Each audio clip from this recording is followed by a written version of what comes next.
This is macOS Ken. Gossipy Apple car talk, weird stories from app stores, and news from the TV front. It is Monday, the 1st of February, 2021. I'm Ken Ray, and this is news from macOS Ken, brought to you by yours truly and sponsored by Audible. To get your first 6 months for only $9.95 a month, text macOS Ken to 500-500 or visit audible.com/macOSken. This show is also supported by people like you, patrons through Patreon. Find out more and add your support at patreon.com/macOSken. Here is an interesting bit of gossip. Hyundai's not sure it even wants to build a car for Apple. A number of reports have indicated that Apple is partnering with Hyundai, either to work together on an Apple car or for the automaker to build a car for the Cupertino company. Now, some inside the car maker are expressing misgivings. I say it's gossip because there are no names to back the assertion. Rather, a Reuters report, highlighted by Apple Insider, has 3 anonymous execs laying out reasons they're not sure getting into bed with the Cupertino company is the best idea. Quoting one of the executives, "Tech firms like Google and Apple want us to be like Foxconn. A cooperation may initially help raise the brand image of Hyundai or Kia, that is a Hyundai subsidiary, but in the mid or longer term, we will just provide shells for the cars, and Apple would do the brains."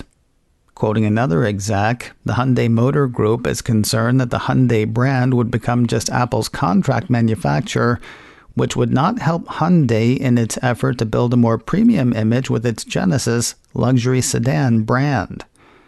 Finally, one exec is quoted as saying, "We are agonizing over how to do it, whether it is good to do it or not. We are not a company that manufactures cars for others. It's not like working with Apple would always produce great results. Apple is the boss. They do their marketing, they do their products, they do their brand. Hyundai is also the boss." That does not really work. I have no idea how to get my head around this story. Apple is being sued by a couple of social casino app users for facilitating an illegal internet gambling enterprise. The piece from Cult of Mac says the players of games have each spent upwards of $15,000 on casino app in-app purchases. The Cult says the suit argues that free-to-play social casino apps offer the same extraordinarily profitable and highly addictive qualities as a real casino and are capable of taking your cash too, thanks to in-app purchases.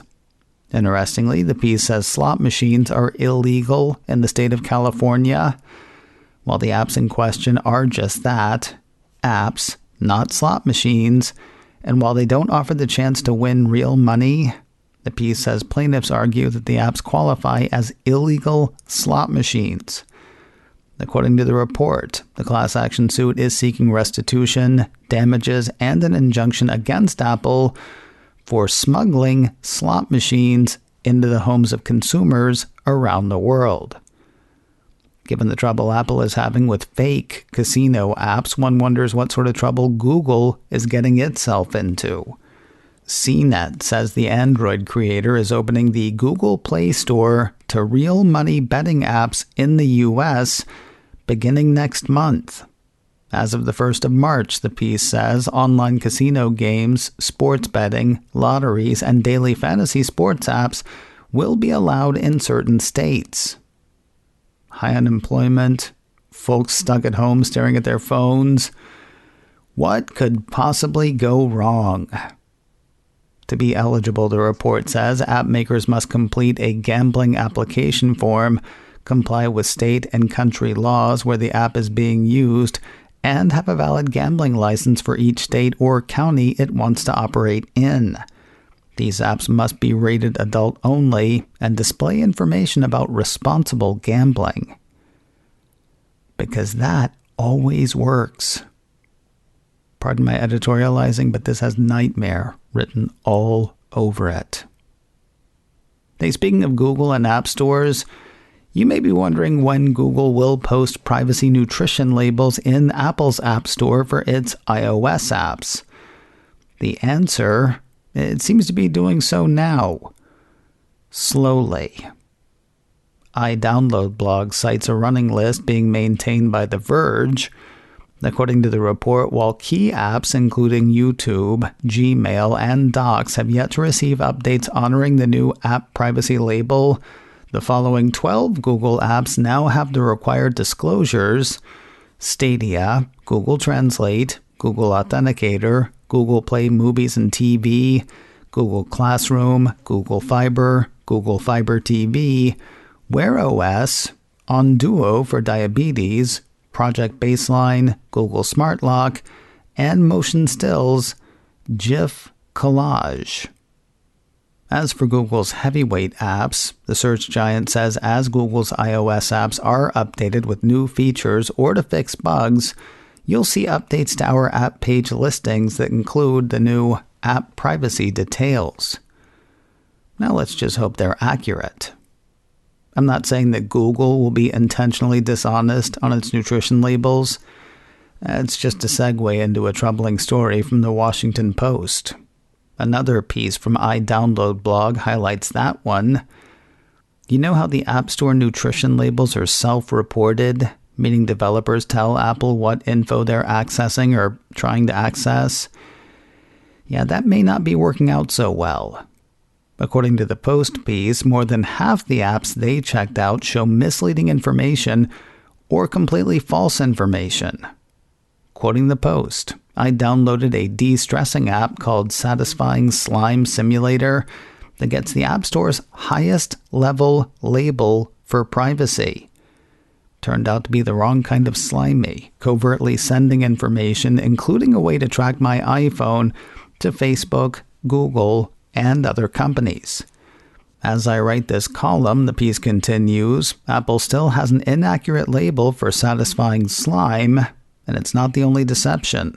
When I spot-checked what a couple dozen apps claim about privacy in the App Store, I found more than a dozen that were either misleading or flat-out inaccurate.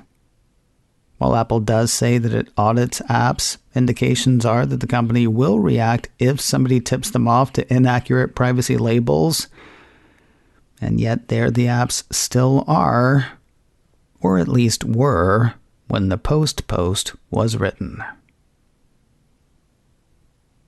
More news in a moment, but first a word from Audible, and a great deal they've got going right now.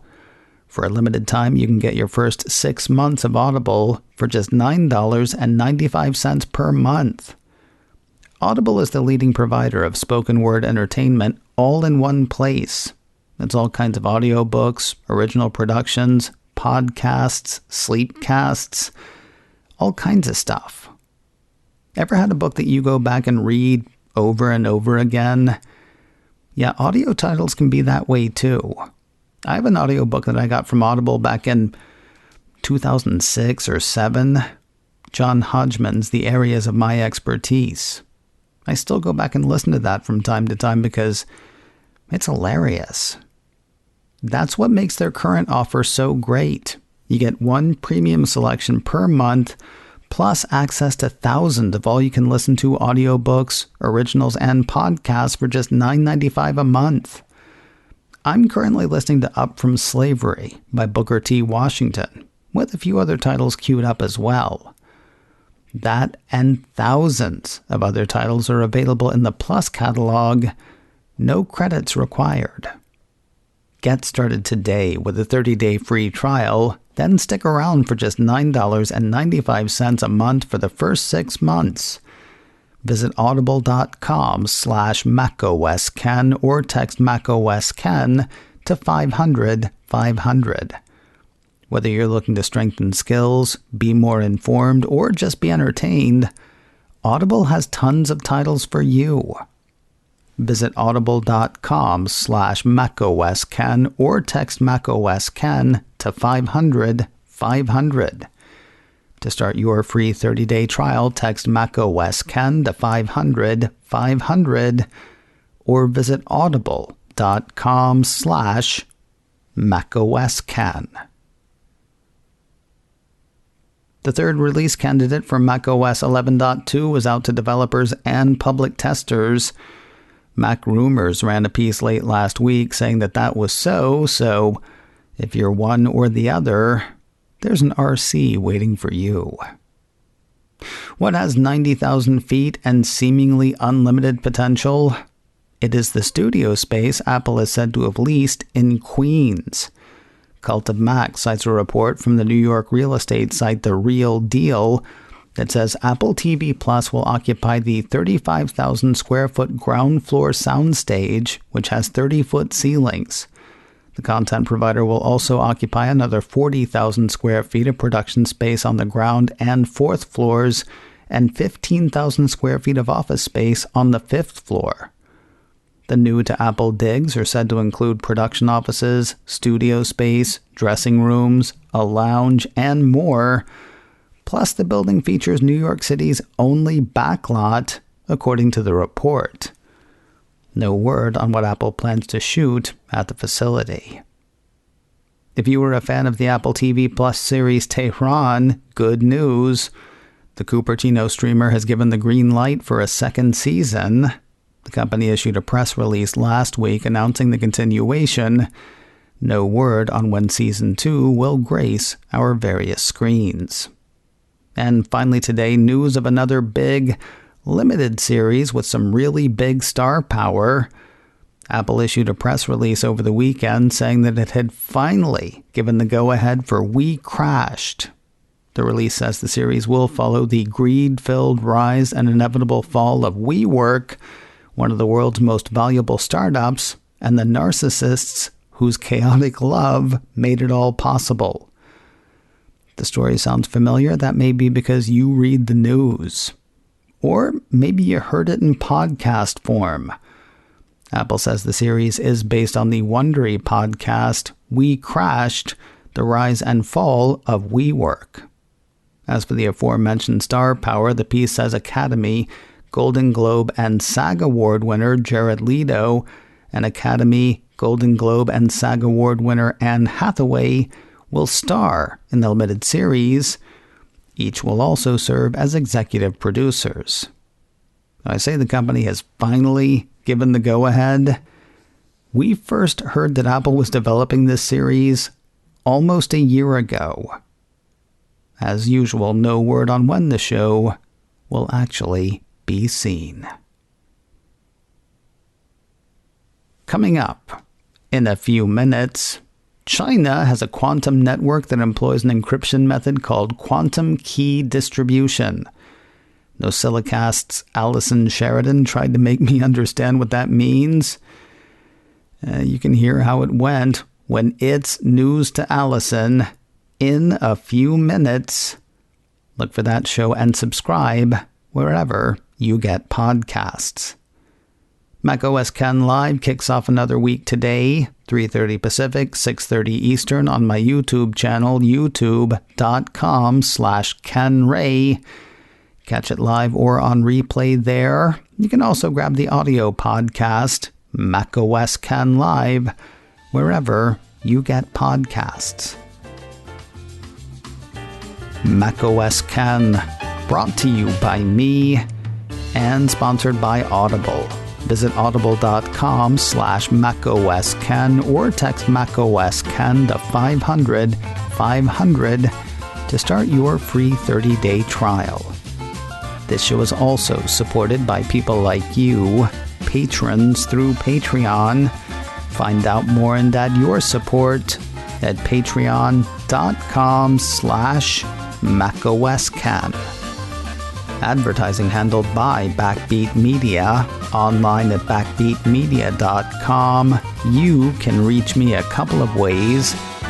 Info at macosken.com or call 716-780-4080.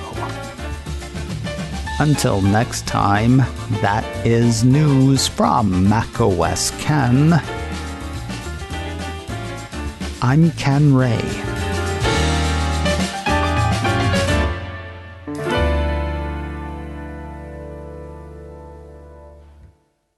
Ciao.